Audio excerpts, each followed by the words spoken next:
একেবারেই একটা মানে অপটু চিত্রনাট্য প্রদর্শন করে গেলেন আমাদের মুখ্যমন্ত্রী আজকে জুনিয়র ডাক্তারদের ধর্ণা মঞ্চে। আসছি বিস্তারিত খবরে। নমস্কার, আমি তুষার ভট্টাচার্য, আর আপনারা দেখছেন আমার ছোট্ট YouTube channel state speaks. State speaks আপনাদের মনের কথা বলে, আপনাদের ভাবতে সাহায্য করে, ভাবনার খোরাক যোগায়। আমরা বাঙালিরা ভাবতে ভুলে গেছি। আমরা যদি না ভাবি তাহলে পরবর্তী প্রজন্মকে আমরা সঠিক পথে নিয়ে যেতে পারবো না, এগিয়ে নিয়ে যেতে পারবো না। তাই ভাবতে আমাদের হবেই, আর আমি আপনাদের ভাবনার খোরাক যোগাবো। তাই ভাবতে থাকুন, আর আমার চ্যানেলটি দেখুন, সাবস্ক্রাইব করুন। ভালো লাগলে লাইক, শেয়ার, কমেন্টস করবেন, ভালো না লাগলে ডিসলাইক করবেন। আচমকাই আজকে মাননীয় মুখ্যমন্ত্রী জুনিয়র ডাক্তারদের স্বাস্থ্য ভবনের সামনের ধর্ণা মঞ্চে গিয়ে হাজির হয়ে গেলেন। কোনো রকম আগে থেকে কোনো সংকেত তিনি দেননি। সেখানে গিয়ে তিনি কি করলেন? সেখানে গিয়ে তিনি তার অভিপ্রায় ব্যক্ত করলেন। কি কি অভিপ্রায় ব্যক্ত করলেন আসছি এক একটা করে পয়েন্টে। তিনি বললেন যে আমি সমব্যথী, আমিও কয়েক রাত ধরে ঘুমাতে পারছি না, তোমরা জেগে আছো, মানে জুনিয়র ডাক্তাররা জেগে আছে বলে তারও ঘুম হচ্ছে না। স্বাভাবিক কথা, অভিভাবক তিনি, ঘুম না হওয়াটাই স্বাভাবিক। কিন্তু প্রশ্ন এখানে উঠে গেছে যে এই ঘুমটা তো 34 দিন ধরে ডাক্তাররা অনিদ্রা রজনী কাটাচ্ছে, তাহলে এই ঘুমটা কি তাদের আগে থেকেই ঠিক করে দেওয়া যেত না? বা ওনাকেই বা এত রাত্রি কেন জাগতে হবে? এটা একটা ভাইটাল পয়েন্ট। তো এখানে আমার মনে হয়েছে যে তিনি আজকে যে ঘটনাটা ঘটাতে গেছেন সেটা একটা মানে প্রি প্ল্যান্ড, এবং এটা ডকুমেন্টেড করা হলো। সুপ্রিম কোর্টে 17 তারিখে ওই ডেভিল সিব্বালের হাতে ওইটাকে দিয়ে দেওয়া হবে যে দেখো আমাদের মুখ্যমন্ত্রী কতটা মানে মানবিক, তার মানবিক চেহারাটার উল্লেখ করা হবে।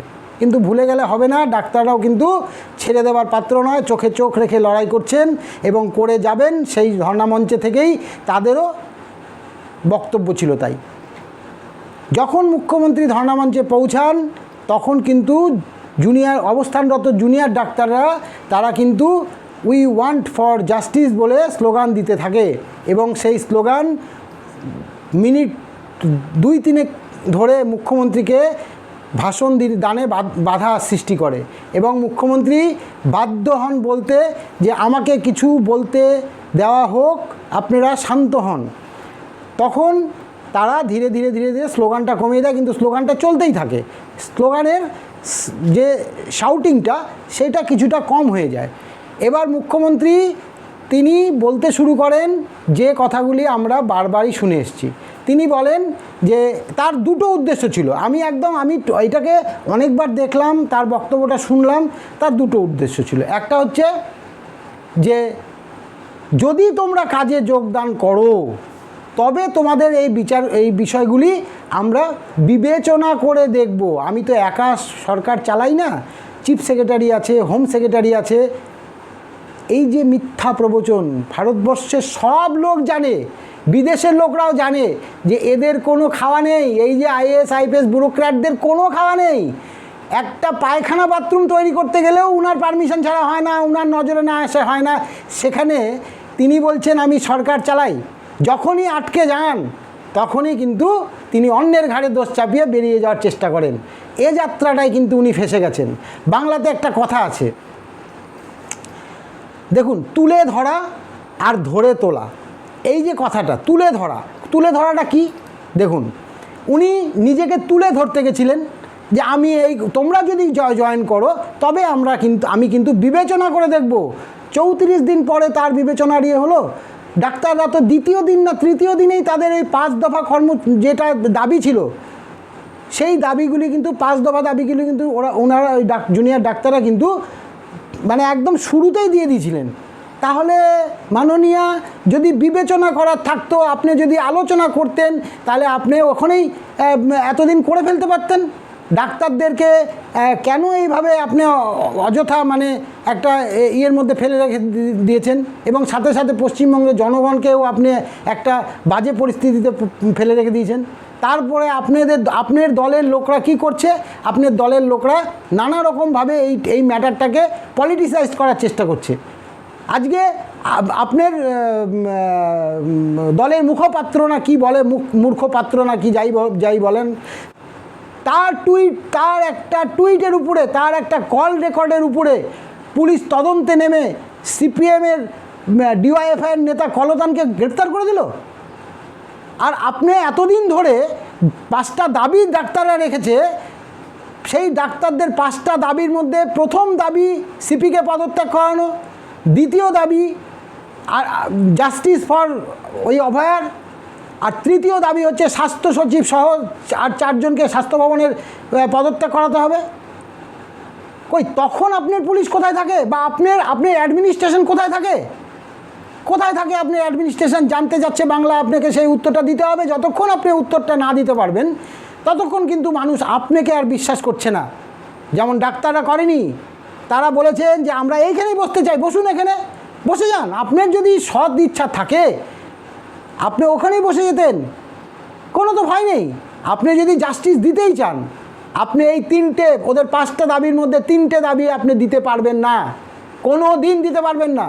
এটা মানুষ বুঝে গেছে, আমি যেমন বুঝে গেছি, আপামর জনসাধারণ সবাই বুঝে গেছে যে ডিসির পদত্যাগ হবে না, অভয়ার জাস্টিস হবে না, আর এটা হবে না, এই 4জন স্বাস্থ্য সচিব সহ 4জনের পদত্যাগ আপনার দ্বারা হবে না। সেই জন্যেই আপনি কি বলছেন? আপনি বলছেন যে জাস্টিসের জন্য সিবিআইয়ের কাছে যাও। কেন যাবে সিবিআইয়ের কাছে? তাও উত্তর দিয়েছে যথাসময়ে আমরা সিবিআইয়ের কাছেও যাব। আজকে হঠাৎ করে আপনি ওই বৃষ্টি ভেজা সকালবেলা গিয়ে হাজির হলেন কেন? কারণ আজকে আবার মহিলাদের একটা রাত জাগার প্রোগ্রাম আছে, রাত দখল প্রোগ্রাম। আপনি আবার সেই জায়গাটায় দেখবেন, সারা ভারত পৃথিবী দেখবে যে কোটি কোটি মহিলা সহ পুরুষরা রাস্তায় নেমেছেন এবং আপনার পদত্যাগটা চাইছেন।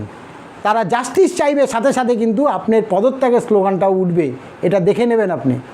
আর আজকে যে ঘটনাটা আপনি ঘটালেন, এটা যে একটা নতুন নাটক, নৌটঙ্কি, এটা কিন্তু মানুষ খুব ভালো করে বুঝে গেল।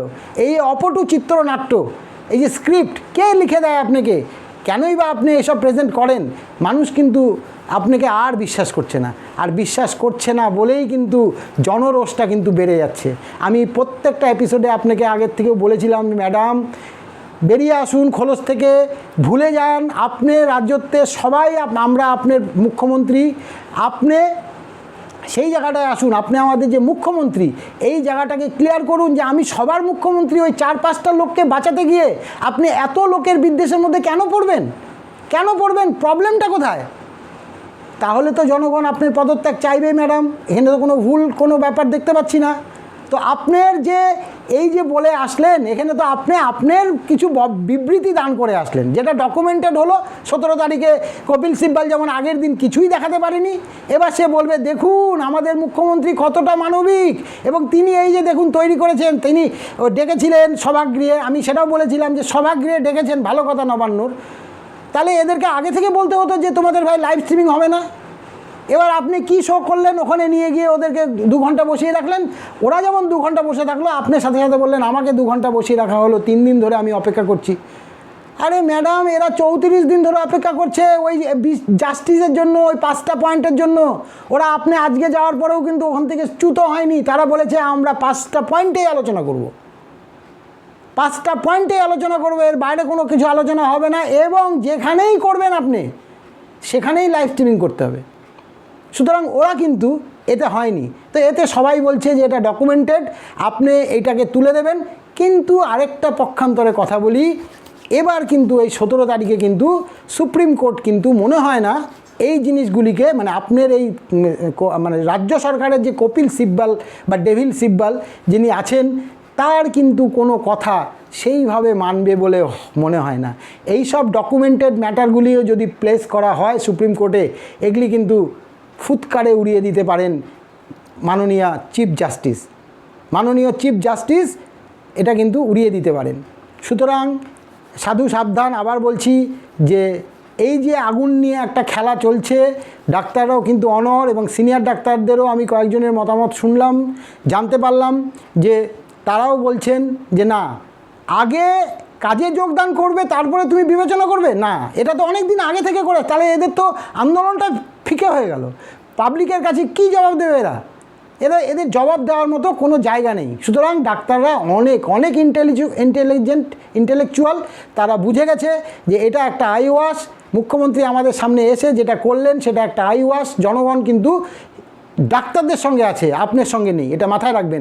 আপনার কিছু পেটুয়ার চাটুকার যারা আছেন, আবৃত্ত হয়ে আছেন, যারা আপনাকে ভুল বোঝাচ্ছেন, আপনার দলের লোকও বলছে যে ব্যুরোক্র্যাটরা ভুল বোঝাচ্ছে, আমাদের দলের কিছু লোক ভুল বোঝাচ্ছে। সেই জায়গাগুলিকে ঠিক করুন ম্যাডাম, আমরা আপনাদের সাথেই আছি, কিন্তু সেই জায়গাগুলি ঠিক করুন। বাংলার জনগণ আপনার সাথে আছেন। আপনি এর আগের দিন বললেন যে ওনারা আসলো না বলে শোক জ্ঞাপন প্রস্তাবটা আনা হলো না। আমি আপনাকে বলেছিলাম যে আপনি যে কোনো দিন, যে কোনো সময় 1 মিনিট, 2 মিনিট, 5 মিনিটের জন্য যদি একটা আহ্বান করেন যে ভাই অমুক দিন সারা পশ্চিমবঙ্গ মিলে অভয়ার জন্য আমরা শোক জ্ঞাপন করব, সবাই করবে। আপনি মুখ্যমন্ত্রী, আপনাকে কেন মানবে না? মানবে। কিন্তু আপনার যে কাজ, আপনি দিদি হিসাবে গেছেন বলেছেন, ঠিক আছে, তারাও ডাক্তাররাও, জুনিয়র ডাক্তাররাও, আন্দোলনরত জুনিয়র ডাক্তাররাও আপনাকে সেই সম্মানটুকু দিয়েছে। তারা কিন্তু আপনাকে, আপনার বিরুদ্ধে কোনো স্লোগানও দেয়নি, একটা স্লোগানও আপনার বিরুদ্ধে হয়নি যে মুখ্যমন্ত্রীর সম্বন্ধে কোনো আজে বাজে কথা আজ পর্যন্ত আমরা জুনিয়র ডাক্তারদের কাছ থেকে শুনতে পাইনি, বা সিনিয়র ডাক্তাররাও বলেননি। কতিপয় লোক আছেন যারা এদিকেও আছেন, ওদিকেও আছেন, আপনার দলেও আছেন, বিরোধী দলেও আছে, জুনিয়র ডাক্তারদের সাপোর্ট করছেন, তারা হয়তো কিছু মুখ ফুসকে কিছু কথা বলেছেন, সেটাও আমরা নজরে রেখেছি। হয়তো ইনভেস্টিগেশন সব বিষয়ে চলছে, সেসবও আসবে ইনভেস্টিগেশনের আওতায়। সুতরাং এই জায়গাটায় কিন্তু আমার মনে হয় আপনার এই চিত্রনাট্যটা একেবারেই কাঁচা ছিল। আর এই কাঁচা ছিল বলেই কিন্তু বাংলা কিন্তু গর্জে উঠবে আবার, এটুকু আমার মনে হচ্ছে। এবং এই যে করলেন, এটাতে আরও কিন্তু আপনার রাশটা বেরিয়ে গেল আপনার হাত থেকে। আপনাকে আরও ভালো করে বোঝা উচিত ছিল। আমি বারবার বলে এসেছি যে ভারতবর্ষের মধ্যে যদি একজন নেত্রী থাকে ডাইনামিক, আপনি অতি সাহসী, অতি বুদ্ধিমত্তার সঙ্গে আপনি খেলেন, খুব ক্লেভার একজন পলিটিশিয়ান। আমি কিন্তু বারবার প্রতিটা প্রতিবেদনে আপনার এই কথাটা বলি। কিন্তু আপনি যে এইরকম একটা ফাঁদে পা দিয়ে দেবেন এবং চলে যাবেন গিয়ে, হ্যাঁ, ডকুমেন্টেড করার জন্য যদি গিয়ে থাকেন, সেটাও ভুল করেছেন। আপনার বোঝা উচিত ছিল যে এখন কিন্তু চিফ জাস্টিস অফ ইন্ডিয়া, এই যে 17 তারিখে, ভালো করে বুঝুন, এর আগের দিন শুধু কপিল সিব্বল বলে গেছেন, আর এই যে মিথ্যাগুলি বলেছেন না, এগুলি কিন্তু সব রেকর্ডেড। এরপরে এটা প্রমাণ করতে হবে ওকে, পারবে না। এদেরকে যারা বিরোধী বা সলিসিটর জেনারেল ছিলেন স্টেটের, তাদেরকেও কিছু বলতে দেওয়া হয়নি। আমি তো মনে করি, আমি আইনের ছাত্র না, আইন একটু বুঝি, আমি মনে করি যে চিফ জাস্টিস অফ ইন্ডিয়া খুব খুব খুব সুচারু একটা চাল চেলে সেদিন বিরোধীদের কাউকেই সেই মতো বলতে দেয়নি। কারণ আগে মিথ্যাগুলি রেকর্ড হোক, কোনো ডকুমেন্ট যেমন দেখাতে পারেনি, এবং পরের দিন ডকুমেন্ট দেখাতে হবে। কি দেখাবেন? আপনাকে বলেছে, আপনার যে ডেভিল সিব্বলকে বলেছে, রাজ্যের যিনি অ্যাডভোকেট প্লেস হচ্ছে ওখানে আইনে ইয়েটা লড়ার জন্য, কেসটা লড়ার জন্য, তাকে বলেছে যে পোস্টমর্টমের এনকোয়েস্টের চালানটা লাগবে। এনকোয়েস্টের চালান তো দিতে পারবেন না, তখন কি আপনার এই ফটো ভিডিওগ্রাফিটা দেখালে কাজ দেবে?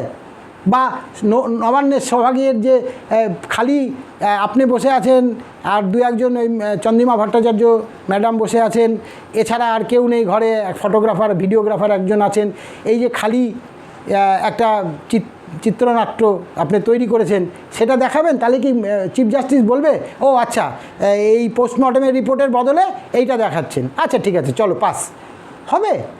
এটা হয়? আপনি বলুন, আপনার ভাবা উচিত। এবার এই তুলে ধরা আর ধরে তোলা, আমি এই কথাটা বললাম, এবার এটা ক্ল্যারিফাই করে দিই। তুলে ধরতে গেছিলেন আপনি, যে আপনি নিজেকে তুলে ধরবেন ওখানে, কিন্তু সেটা ফ্লপ হয়ে গেল। ডাক্তাররা সাথে সাথে ওটাকে রিজেক্ট করে দিল। তারা বলল যে এইখানেই বসুন ম্যাডাম, আমরা এখানেই আলোচনা করি, প্রেস আছে, মাইক সেট আছে, আপনি আছেন, ডিজিপি আছে, যদি কারো প্রয়োজন মনে করা 2-1জনকে ডেকে নেবেন, আমরাও 2-4জনকে ডেকে নেবো, এখানে বসে পড়ুন, এইখানেই আমাদের আলোচনাটা হয়ে যাক। যদি সদ ইচ্ছা থাকে তাহলে ওইখানে বসে আলোচনাটা সেরে নিতে পারতেন। আপনি ওখান থেকে পালিয়ে গেলেন ম্যাডাম, ওনাদের এই কথা শুনে আপনি পালিয়ে গেছেন ম্যাডাম। আজকে ভেবে দেখবেন, প্রতিটা মিডিয়া আপনাকে কীভাবে টিজ করছে সেটা দেখুন। আপনার আপনার পেটুয়া মিডিয়া বাদ দিন, আপনার পেটুয়া মিডিয়াগুলিকে বাদ দিন, বাকি যারা আছে, যারা এখনও কিছুটা হলেও নিরপেক্ষ সংবাদ করে, আমি গদি মিডিয়া ছেড়ে দিলাম, আপনারা বলেন কথায় কথায় গদি মিডিয়া, আমি গদি মিডিয়াকে ছেড়ে দিলাম, তাছাড়াও বেশ কিছু সংবাদ মাধ্যম আছেন এবং এই সোশ্যাল মিডিয়া চ্যানেল আছে, তারা কিন্তু অনেকটাই নিরপেক্ষভাবে কাজ করে। তারা কি বলছে? তাহলে তুলে ধরাটা বললাম, আপনি তুলে ধরলেন, এবার ধরে তোলো। ধরে তোলোটা কি? হ্যাঁ, আপনি একদম ধরাশায়ী হয়ে গেছেন, একেবারেই ধরাশায়ী হয়ে গেছেন। এ না হলে এই ভুলভাল কাজগুলি কেউ করতো না। আপনি যদি ওখানে গিয়েও থাকেন, ঠিক আছে, খুব সদিচ্ছা নিয়ে গেছেন যে ওখানে, তাহলে ডাক্তারদের সঙ্গে ওইখানেই বসে যেতেন। কেন বললেন যে ভেবে চিন্তে দেখব? আপনি যেটা পারবেন সেটা হচ্ছে যে পরের দুটো আছে যে সিকিউরিটি ম্যানেজমেন্ট, ওটা করে দিতে পারবেন। তার জন্য ফান্ড লাগবে, সেই ফান্ড শুধু তো একটা কলেজে করলে হবে না। আপনার কথা অনুযায়ী 26টা কলেজ আছে, তাহলে 26টা কলেজে করতে গেলে যে টাকাটা দরকার সেই টাকাটা কি আপনার ফান্ডে আছে? তাহলে এতদিন হয়ে যেত। এবং সেইটা রিপোর্টটা আমাদের চিফ জাস্টিসের কাছে জমা পড়ে যেত যে দেখুন আমরা করে দিয়েছি, এই যে এই আমাদের রিপোর্ট, এবং তারপরেও ডাক্তাররা যাচ্ছে না। আপনি একটা কিচ্ছু করেননি, করতে পারেননি, করবেন না, এই ধারণাটা মানুষের মধ্যে হয়ে গেছে কিন্তু। এবং আপনার দলের লোকরাও এখন বলছে সেই কথাগুলি। আপনি একটু খোঁজ নিন, ভিতরে ভিতরে খোঁজ নিন। ওই পরিবৃত্ত হয়ে, ওই কি বলবো, ওই ব্যুরোক্র্যাট পরিবৃত্ত হয়ে জীবন সংসার চালালে, সরকার চালালে এই অবস্থায় হয়। নিজস্বতা লাগে। আমাদের বয়স হয়ে গেছে, বয়সের ভারে আমাদের ব্রেনের কাজ শক্তিও অনেক কমে যাচ্ছে, সেটা আমাদের মাথায় রাখতে হবে। আমি 58 বছর বয়সে আমার ব্রেনের ক্ষমতাটা আমি বুঝি, তা আপনার থেকে, আমার থেকে তো আপনি অনেক বড়। সুতরাং এটা তো মানতেই হবে যে বয়সের ভার ব্রেনকেও দুর্বল করে দেয়, ভাবতে দুর্বল হয়ে যায়। কেন টেনশন নিচ্ছেন এই অযথা? কেন ডাক্তারদেরকে এইভাবে করছেন, তাদের এগেনস্টে ব্লেম দিচ্ছেন? তারা সেটা ক্ল্যারিফাই করছে, সুপ্রিম কোর্ট সব দেখবে, সব দেখবে। ডাক্তারদের এবার এইবার 17 তারিখের কেসটাই কিন্তু জমজমাটি হবে। কত ঘন্টার হবে আমি বলতে পারবো না, তবে জমজমাটি হবে। কেউ ছেড়ে দেবার নয়, সবাই ডকুমেন্টেশন রেডি করে নিয়ে যাচ্ছে। সুতরাং আমি বলবো যে আজকের চিত্রনাট্যটা একেবারেই অপটু ছিল। আপনাকে আরও মানবিক হয়ে ওদেরকে ডেকে নিতে হবে, লাইভ স্ট্রিমিংটা করাতে হবে। করান না লাইভ স্ট্রিমিং, কী অসুবিধা আছে? আপনি যেটা যেটা পারবেন সামনাসামনি বলে দেবেন, মানুষ সবাই দেখবে, সবাই দেখবে। না হলে কিন্তু এই বাচ্চাদের কাছে হেরে যাওয়া ছাড়া এ সরকারের কিন্তু আর কোনো রাস্তা নেই। সবাই ভালো থাকবেন, আজ এই পর্যন্তই, সুস্থ থাকবেন, নমস্কার।